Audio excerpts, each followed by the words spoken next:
The Perron family haunting. It was the winter of 1971. The cold was unbearable. During this freezing season, Roger and Carolyn Perron moved into an old farmhouse in Rhode Island, United States, along with their 5 daughters. They believed it would be a peaceful new beginning. But this decision would soon become the biggest mistake of their lives. The farmhouse was built in 1736 and spread across nearly 200 acres of land. Roger had leased the house for 10 years. From the very first day, the family began to feel that something was wrong. Their daughters' toys would mysteriously move from one place to another on their own. Picture frames hanging on the walls would suddenly fall to the floor without any reason. Late at night, Carolyn often heard loud screams of pain echoing through the house. One day, while her youngest daughter was playing, Carolyn noticed something horrifying. A dark shadow stood behind the staircase, staring at her child, and smiling. Its neck was twisted unnaturally, as if it had been snapped. Its eyes were wide open, and its face carried a disturbing, unnatural grin. It didn't harm the child. It just stood there, watching. This began happening again and again.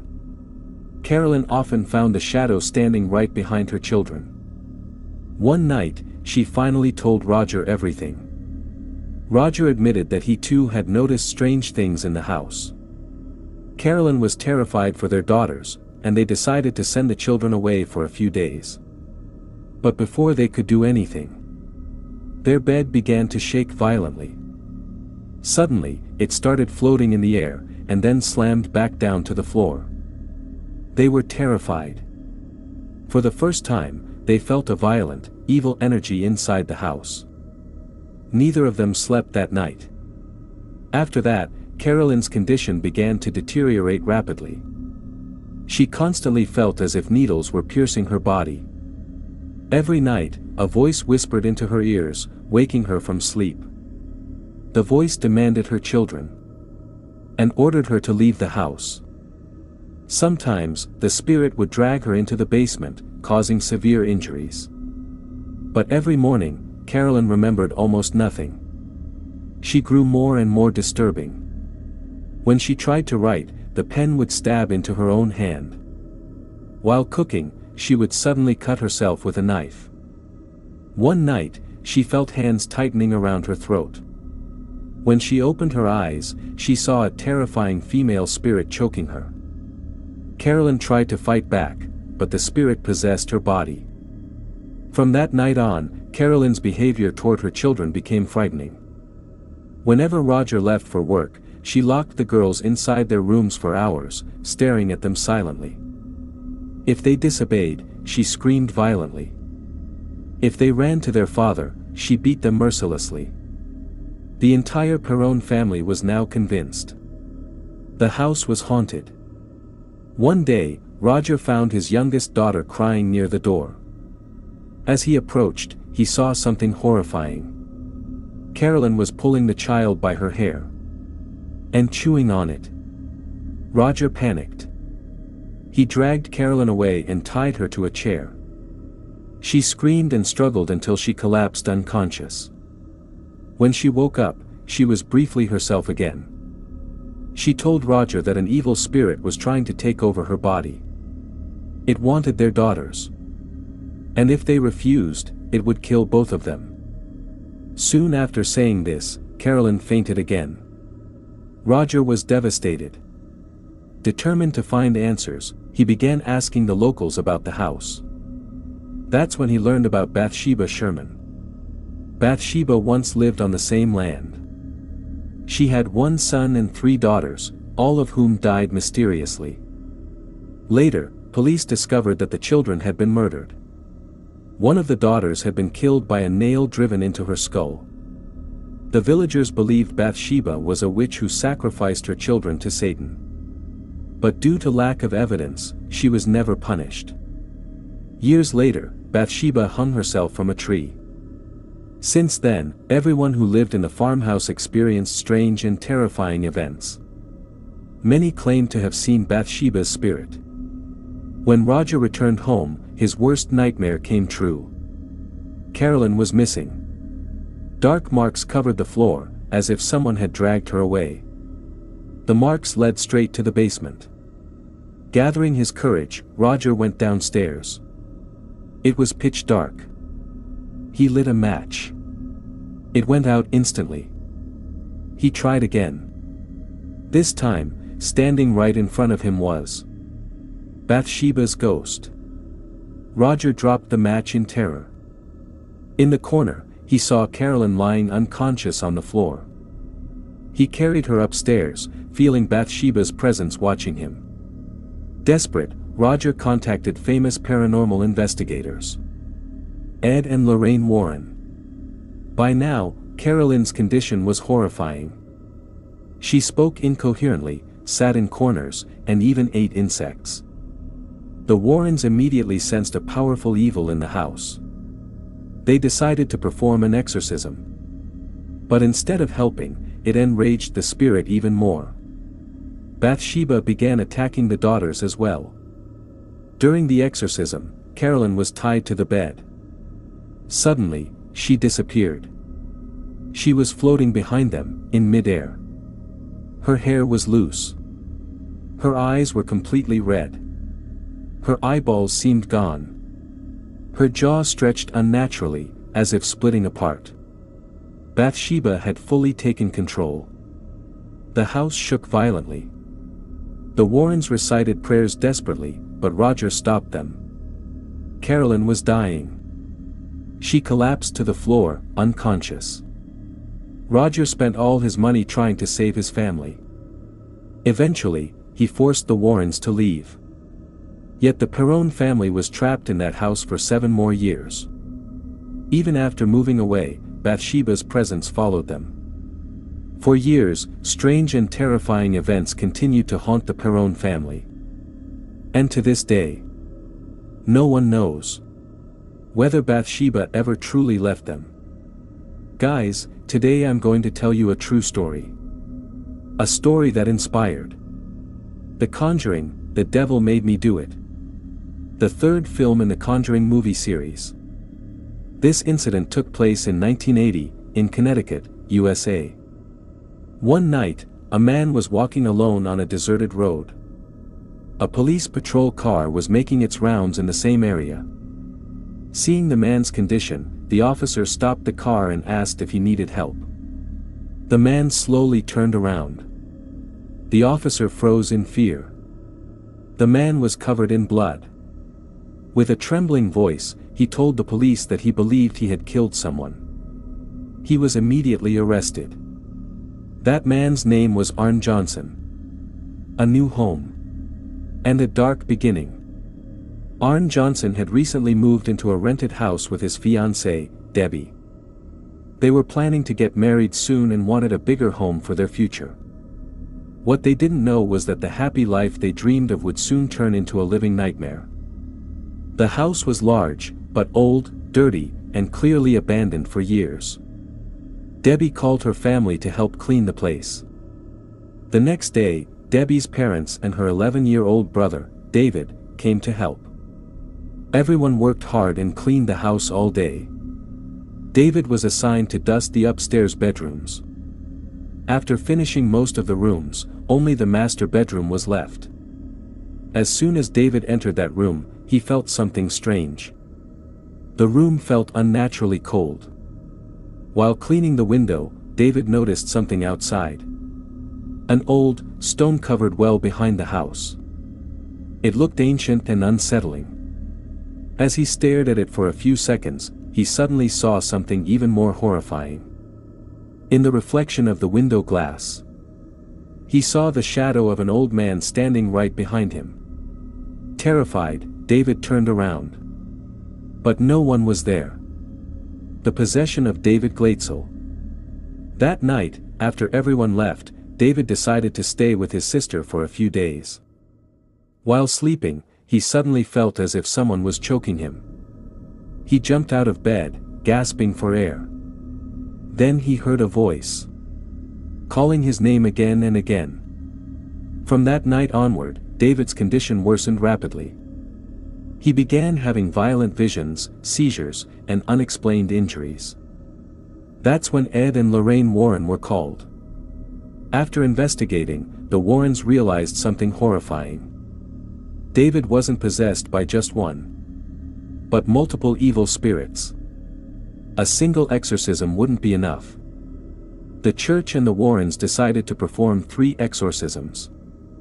After every exorcism, David's body burned as if on fire. He levitated in the air. Deep wounds appeared on his body, bleeding heavily. Arn couldn't bear to see David suffer like this. During the final exorcism, when David screamed in agony, Arn lost control. In anger and desperation, he challenged the devil. He demanded that the demon leave David's body and possess him instead. And that's exactly what happened. The murder that shocked America. The demon didn't just possess Arn. Soon after, under its influence, Arn stabbed and killed his landlord. The police arrested him for murder. But during the trial, something unbelievable happened. Arn pleaded not guilty. His defense shocked the entire nation. "I didn't commit the murder," he said. "The devil made me do it." For the first time in American history, a murder case argued demonic possession as a legal defense. The case shook the entire United States. The true story of the Annabelle doll. You may have heard many horror stories, but this legend is one of the most disturbing of all. The story of Annabelle begins in 1970. A nursing student named Donna received an antique doll as a gift from her mother. Donna loved dolls since childhood. Even in college, she adored them. She lived in an apartment with her roommate Angie. Donna was delighted with the gift. She talked to the doll, played with it, and even placed it beside her on the bed while sleeping. Soon, strange things began happening. The doll would move on its own. Sometimes it was in another room when they returned home. Soon, things escalated. One night, Donna placed the doll on a chair and went to bed. Late at night, she heard strange noises. When she slightly opened her eyes, she saw the doll turn its head and stare at her. Terrified, Donna threw the doll onto the sofa and went back to sleep. A few days later, papers appeared in the hallway. Written in a child's handwriting, they said, "Help us." At the end of the corridor sat the doll. This time, its face and hair were covered in blood. They immediately called a priest. The spirit claimed it was a 7-year-old girl named Annabelle Higgins, who had died in a road accident near the apartment. She said she felt safe with Donna and Angie, and wanted to stay with them. Out of sympathy, they agreed. But they had made a terrible mistake.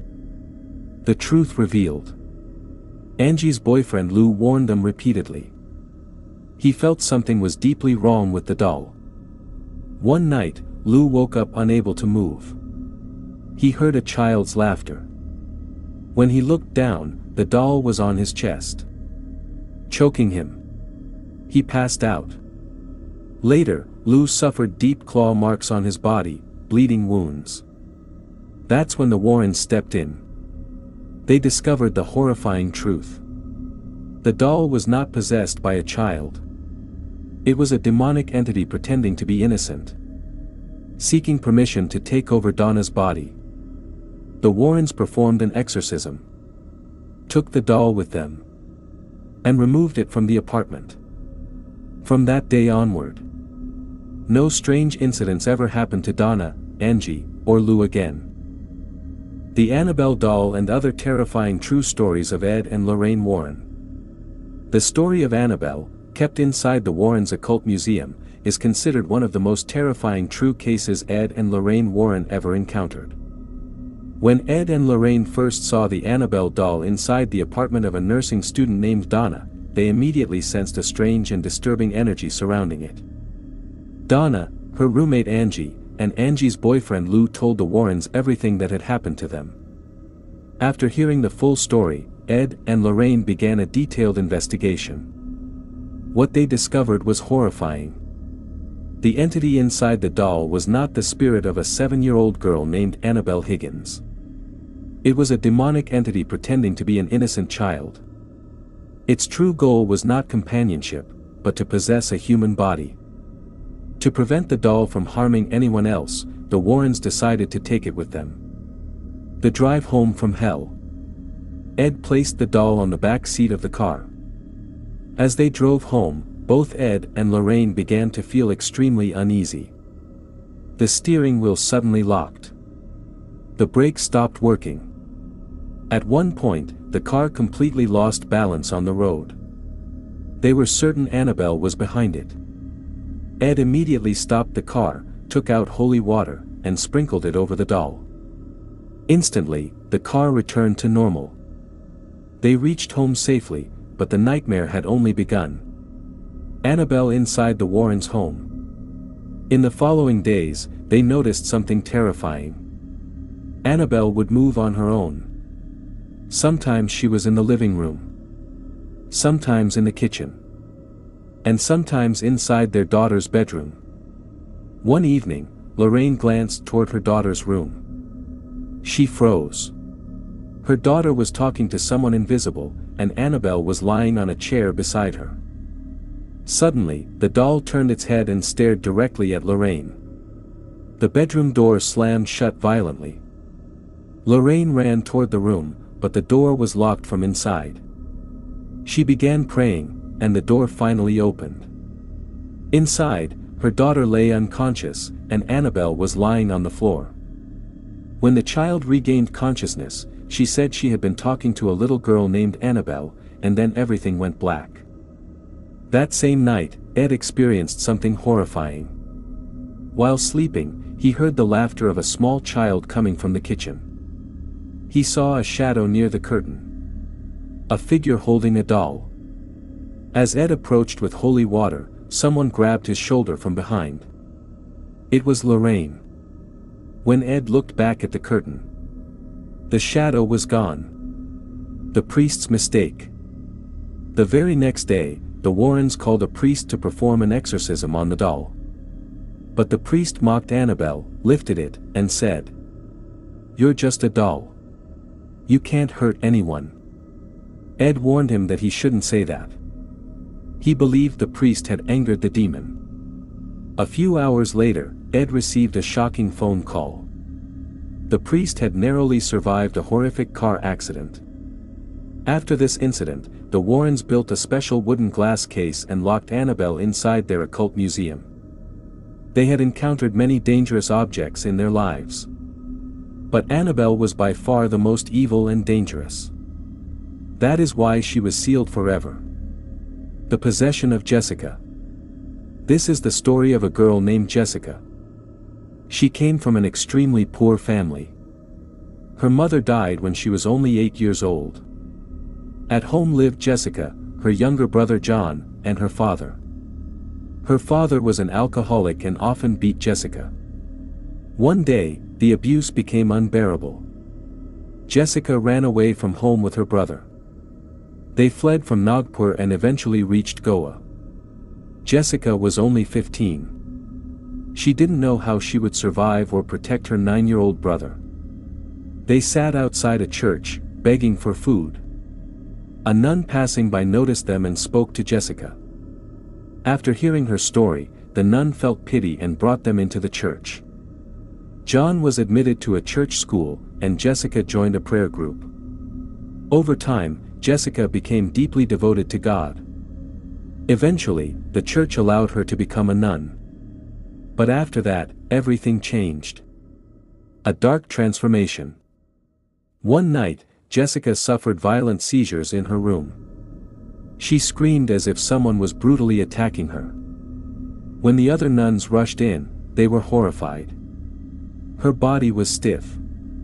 Her eyes had turned completely white. Her voice sounded like that of a grown man. When holy water was poured on her, smoke rose from her skin. After that night, her behavior changed completely.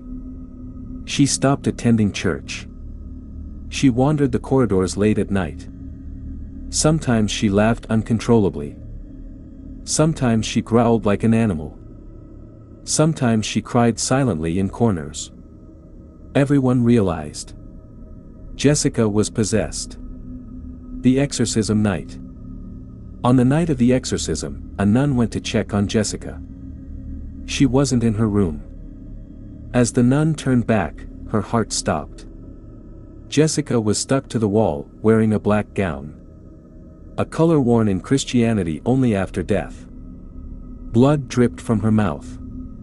She roared like a beast and suddenly attacked the nun. Holy water was thrown on her, and she screamed in pain. To escape the exorcism, Jessica jumped out of the window. She survived, but her spine was completely damaged. She would never walk again. The horrifying truth.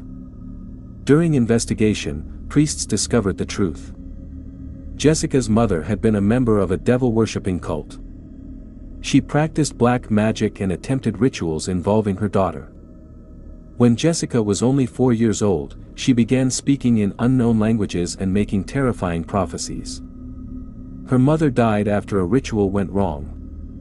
Jessica's father knew something evil lived inside her, and slowly began to hate her. The night Jessica ran away, she had poisoned her father's alcohol, killing him. Jessica was fully possessed. Later, it was discovered that she had been using her younger brother's body in dark rituals. Multiple exorcisms were performed, but Jessica's condition worsened.